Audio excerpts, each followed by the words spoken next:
विशाल news आपल्या आवडत्या चॅनलला लाईक करा आणि शेअर करा आणि सबस्क्राइब करा। नमस्कार आणि स्वागत आहे आपल्या सर्वांचं विश्व विशाल न्यूज मध्ये। बातमी आहे मुख्यमंत्री समृद्ध पंचायत राज अभियान, सरपंचांसाठी गावाच्या विकासाची संधी।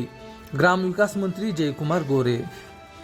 राज्यात 17 सप्टेंबर पासून सुरू होणाऱ्या मुख्यमंत्री समृद्ध पंचायत राज अभियान कालावधीत गावाच्या विकासासाठी महत्त्वपूर्ण काम करण्याची सरपंचांना संधी असून सरपंचांनी या अभियानातून महत्त्वपूर्ण योगदान द्यावे, असे प्रतिपादन ग्रामविकास मंत्री जयकुमार गोरे यांनी केले। सरपंच परिषदेच्या विविध मागण्याबाबत ग्रामविकास मंत्री श्री गोरे यांच्या अध्यक्षतेखाली मंत्रालयात बैठक झाली।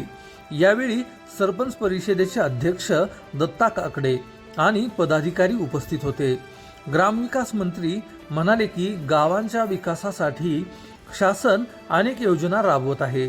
अभियान कालावधीत गावातील आवास योजनेतील घरकुल उद्दिष्ट पूर्ण करणे, ग्राम स्वच्छता, सुंदर शाळा, बचत गटांचे सक्षमीकरण, सौर ऊर्जा वापर वाढवणे व महिलांच्या सुरक्षेच्या दृष्टीने सीसीटीव्ही यंत्रणा उभारणे अशा कामाच्या माध्यमातून मुख्यमंत्री समृद्ध पंचायत राज अभियानातून गावांमध्ये विकासासाठी चांगले काम केले जावे, असे आवाहन देखील त्यांनी केले।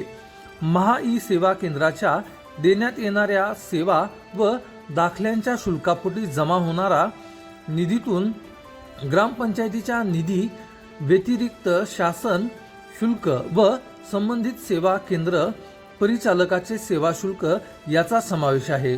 राज्यातील सर्व गावांमध्ये ग्रामपंचायतच्या अंतर्गत महा-ई सेवा केंद्र कार्यरत असून यामार्फत 342 दाखले व सेवा दिल्या जातात। याचे शुल्कापोटी जन्म होणाऱ्या निधीपैकी 30% निधी ग्रामपंचायत स्तरावर वापरण्यास परवानगी देण्यात आली असून यातून विविध कामे केली जावी, असे मंत्री गोरे म्हणाले।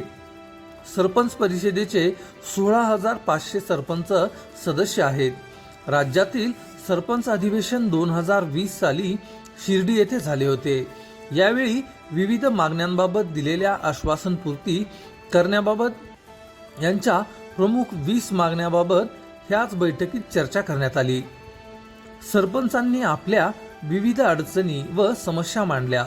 बैठकीसाठी सरपंच राजाराम पोतनीस, प्रदेश सरचिटणीस आनंद जाधव, प्रदेश कोषाध्यक्ष किसन जाधव, राज्य विश्वस्त जिजाभाऊ टेमगिरे, कोर कमिटी उपाध्यक्ष आबासाहेब सोनवणे, राज्य कोर कमिटी अध्यक्ष शत्रुघ्न धनवडे, सातारा जिल्हा सचिव जी.एम. पाटील, कोल्हापूर जिल्हाध्यक्ष प्रियंका जाधव, आजरा तालुका अध्यक्ष महिला मनोहर पोखरकर, अंबादास गुजर, तानाजी गायकर, समाधान बोडखे, राजमल भागवत, शेखर रानवडे, महेंद्र बोरसे, प्रमोद चौधरी, स्वरा पाटील, सुषमा देसले, संदीप पाटील, कुंडलिक कोहिनकर, वैशाली रोमन, अश्विनीताई थोरात, निकिता रानवडे यावेळी उपस्थित होते।